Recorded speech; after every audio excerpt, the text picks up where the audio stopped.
Iran, America, Israel युद्धाचा आजचा 12वा दिवस आहे। दोन्ही बाजू एकमेकांवर जोरदार मारा करतायत। मात्र आता हा लढा पूर्णपणे हॉर्मुझच्या समुद्रधुनीतल्या प्राबल्यावर एकवटलेला दिसतोय। हॉर्मुझच्या समुद्रधुनीतून बहुतांश पेट्रोलियमचा व्यापार होतो। इराणच्या अधिपत्याखालील या समुद्रधुनीवर संपूर्ण नियंत्रणाचे अमेरिकेचे निकराचे प्रयत्न सुरू झालेत, तर हॉर्मुझ ताब्यात ठेवत व्यापारी जहाजे रोखून अमेरिका आणि इतर देशांचं नाक दाबण्याचा प्रयत्न इराण करतोय। अमेरिकेनं हॉर्मुझच्या समुद्रधुनीत मोठी कारवाई केली आहे। हॉर्मुझच्या समुद्रधुनीत पाण सुरुंग पेरण्याचा इराणचा कट अमेरिकेनं उधळून लावलाय। पाण सुरुंग पेरणाऱ्या 16 इराणी युद्धनौकांना अमेरिकेच्या नौदलानं जलसमाधी दिली आहे। हॉर्मुझच्या समुद्रधुनीत पाण सुरुंग पेरण्याच्या वृत्तानं स्वतः ट्रम्प संतापलेत। हॉर्मुझच्या समुद्रधुनीत असलेल्या बहुतांश इराणी युद्धनौकांच्या विरोधात अमेरिकेनं निकराची लढाई सुरू केली आहे। हॉर्मुझमध्ये पाण सुरुंग पेरले तर परिणाम वाईट होतील अशी धमकी आता ट्रम्प यांनी दिली आहे।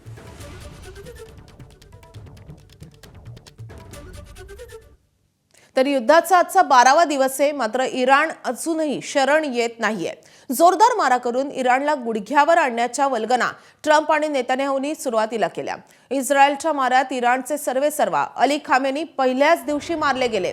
एवढंच नाही तर पहिल्या 2 दिवसात इराणचे पहिल्या आणि दुसऱ्या फळीतले अनेक महत्त्वाचे नेते, लष्करी अधिकारी संपवले। तरीही इराण अजूनही मागे हटायला तयार नाहीये। इस्रायल आणि अमेरिकेच्या आखाती देशातल्या तळांवर इराणचा अविरतपणे मारा सुरू आहे। ट्रम्प इराणी नौदल संपवल्याच्या गोष्टी करतायत, पण इराणी नौदल विविध मार्गांनी असूनही ट्रम्प यांच्या अमेरिकेला घाम फोडतायत। इराणला गुडघ्यावर आणण्यात महासत्ता 12 दिवस झाले तरी अपयशीच ठरताना दिसतेय।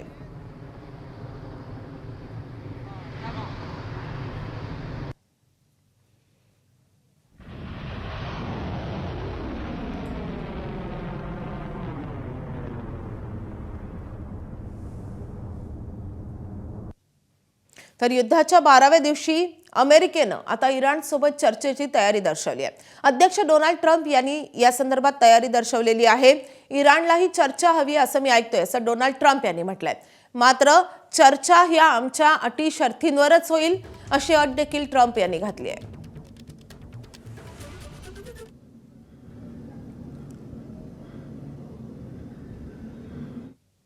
तर इराणनं भूमिगत बोगद्यात क्षेपणास्त्र डागणाऱ्या गस्ती नौका लपून ठेवल्याचा एक व्हिडिओ समोर आलाय। हा व्हिडिओ 2025 मधला असला तरी देखील इराणची तयारी त्यातून समोर येते। यामध्ये इराणनं अशा नौका आणि जलसुरुंगातला साठा जमिनीखाली करून ठेवल्याचं समोर आलंय।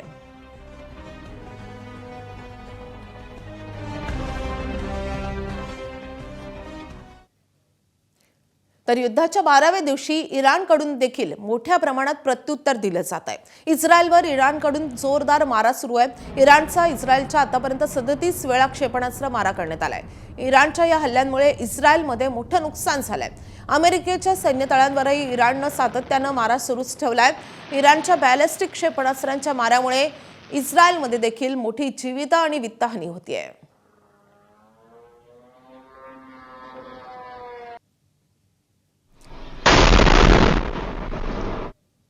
तर इराणच्या क्षेपणास्त्रांच्या हल्ल्यानं इस्रायलची राजधानी हादरलेली आहे। इस्रायलकडून इराणी हल्ल्याचा एक नवा व्हिडिओ जारी करण्यात आलाय। निवासी भागामधील हल्ल्यानंतर इस्रायलमध्ये मोठं नुकसान झालंय। तर तेल अवीव सोबतच महत्त्वाच्या शहरांना इराणकडून टार्गेट केलं जात आहे। तर इराणनं दिलेल्या प्रत्युत्तराचा IRGCनं एक व्हिडिओ जारी केलाय। अमेरिकेच्या लष्करी तळांवर इराणनं जोरदार मारा केलेला आहे। आखाती देशातल्या अमेरिकेच्या तळांवर इराणनं हा मारा केलाय। तसंच इस्रायलच्याही अनेक भागात इराणकडून सातत्याने हल्ले सुरू आहेत। युद्धाचा 12वा दिवस आहे, मात्र इराण कोणत्याही दबावासमोर झुकत नाहीये, शरण येण्याचं नावही घेत नाहीये।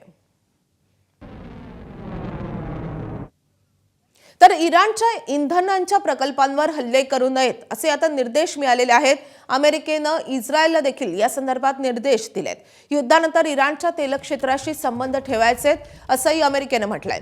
इराणही आखाती देशांच्या तेल प्रकल्पांना लक्ष्य करू शकतो आणि त्यामुळे इराणच्या तेल प्रकल्पांवर हल्ले केल्यास लोक संतापतील असं देखील अमेरिकेनं म्हटलंय।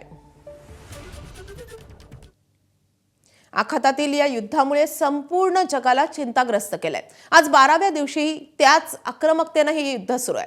अमेरिकेनं इराणच्या शाहिद सुलेमानी श्रेणीच्या युद्धनौकेला लक्ष्य केलंय। अमेरिकेनं इराणी पाणबुडीवरही हल्ला करून ती नष्ट केली आहे आणि बंदरावर उभ्या असलेल्या लहान बोटींवर बॉम्ब हल्ला केलाय.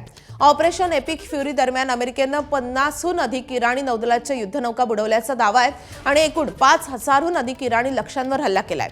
दुसरीकडे इस्रायलनं 400 इराणी लक्ष्यांवर हल्ला केल्याचा दावा होतोय. तर या आखाती युद्धाचा अमेरिकेला देखील मोठा फटका बसतोय. युद्धाच्या पहिल्या 10 दिवसात 150 अमेरिकी सैनिक जखमी झालेत. अमेरिकेच्या संरक्षण मुख्यालयानंच हा आकडा जाहीर केलाय. त्यातील 8 सैनिक हे आता गंभीर असल्याचं समजतंय. तर जवळपास 140 सैनिक ठार झाल्याची माहिती मिळतेय. तिकडे लेबनॉनवरही इस्रायलकडून हल्ले सुरूच आहेत. लेबनॉनची राजधानी बैरूत येथे मोठा बॉम्बस्फोट झालाय. स्फोटानंतर आगीचे लोळ बाहेर पडलेत. काळ्या धुराचं साम्राज्य या संपूर्ण परिसरात दिसतंय. بين الأمس واليوم ريف آدم برازي مساء الخير. तर इराणमध्ये झालेल्या बॉम्बस्फोटाच्या नुकसानीचे काही फोटो समोर आलेत. अमेरिका इस्रायली हल्ल्यानंतर प्रचंड नुकसान होतंय. कालच्या हल्ल्यानंतर तेहरानमध्येही मोठं नुकसान झालंय. रस्त्यांवर अक्षरशः खोल खड्डे पडलेत. हल्ल्यात अनेक इमारतींचं नुकसान झालं असून 6 जणांचा कालच्या या हल्ल्यांमध्ये मृत्यू झाल्याची माहिती आहे. इराणनं एकूण 1230 जणांचा मृत्यू झाल्याची पुष्टी दिली आहे.